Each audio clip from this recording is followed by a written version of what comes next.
ہم کیسے مسلمان ہیں بھائی؟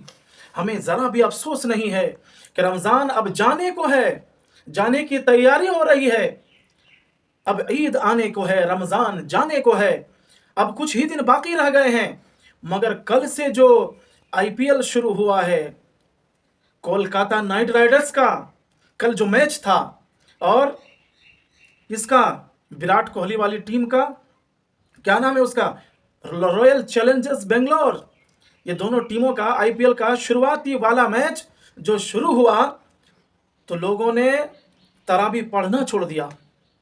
اس سے بڑا افسوس اور کیا ہوگا بھائی؟ جب ہم روزہ دن میں رکھ رہے تھے، شام کو ہم رات میں تراویح پڑھ رہے تھے تو ہم کہہ رہے تھے حافظ جی قرات بہت لمبی ہو جا رہی ہے، ہمارا کمر دکھ رہا ہے، سر دکھ رہا ہے، ٹانگوں میں درد ہو رہا ہے۔ کتنا دیر؟ ایک پارہ پڑھنے میں ہمیں لگتا ہے صرف اور صرف پونے 1 گھنٹہ، یعنی 1 گھنٹے میں اگر تراویح 8 بجے شروع ہو تو پھر 9 بجے تک ختم ہو جاتا ہے،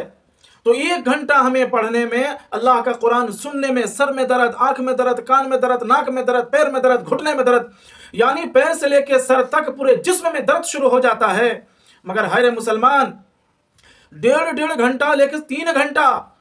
ہم آنکھیں ایک دم ہماری نہ چندیاتی ہے، نہ آنکھوں میں درد ہوتی ہے، نہ پیر میں، نہ ہاتھ میں، نہ کمر دکھتا ہے، کوئی تکلیف نہیں، 3 گھنٹہ ایک دم ٹی وی کے سامنے یا موبائل کے سامنے ہماری نظریں ہٹتی نہیں ہے۔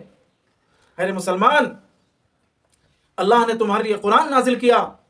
راتوں کو سننے کے لیے اللہ نے ہمیں تراویح دیا، نبی کی سنت دی، ایسے تو ہمیں پورے سال دن میں ہو یا رات میں ہمیں قرآن پڑھنے کی توفیق نہیں ہوتی، نہ سننے کی توفیق ہوتی ہے۔ مسلمانوں ذرا سوچو، میرے بھائیوں غور کرو کہ یہ رمضان اب 7 سے 8 دن رہ گئے ہیں، اگر آپ نے اللہ کے قرآن سے اعراض کر دیا، آپ نے نہیں سنا اور نہیں پڑھا،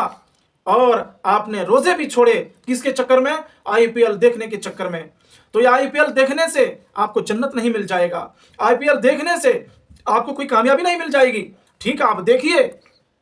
مگر افطار بھی تو صحیح سے کر لیجئے، آپ دیکھیے تراویح پڑھ لیجئے۔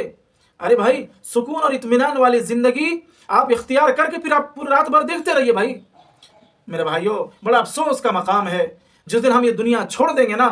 اس دن پھر ہمیں افسوس ہوگا، پھر اللہ کی ذات سے ہم کہیں گے یا اللہ ہمیں موقع دے دیجئے، ہمیں ایک بار فرصت دے دیا جائے، تو پھر ہم زندگی میں کبھی آئی پی ایل نہیں دیکھیں گے، کرکٹ میچ ہم نہیں دیکھیں گے، یا اللہ ہم نمازوں کو نہیں چھوڑیں گے، یا اللہ تیرے قرآن کو جتنی رات تک تراویح ہو اتنی رات تک ہم سنتے رہیں گے۔ مگر میرے بھائی اللہ رب العالمین فرمائیں گے قالوا بلا ولکن حقت کلمۃ العذاب علی الکافرین، اب تو جو فیصلہ ہونا تھا ہو چکا۔ اس لیے میرے بھائیوں آئی پی ایل تو پورا مہینہ چلے گا، چلتا رہے گا، ہر سال چلتا رہے گا، مگر میرے بھائیوں اب اس زندگی کا کوئی ٹھکانہ تھوڑے ہے کہ کل جا کے اگر مر جاؤ، کل جا کے ہمارا کچھ ہو جائے تو پھر نقصان اور خسارے کے سوا ہمیں کچھ نہیں ملے گا۔ اس لیے چند دن رہ گئے ہیں، اللہ کا قرآن آپ سن لیجئے، تراویح پڑھ لیجئے، پھر تراویح ورابیح سب کچھ کرنے کے بعد آپ آرام سے کھیلا دیکھیے، کوئی دقت نہیں ہے۔ تو میرے بھائیوں ہمیں غور فکر کرنے کی اور ہمیں سوچنے سمجھنے کی ضرورت ہے۔ اللہ پاک ہم سب کو ان باتوں پر عمل کی توفیق عطا فرمائے۔ وآخر دعوانا ان الحمدللہ رب العالمین۔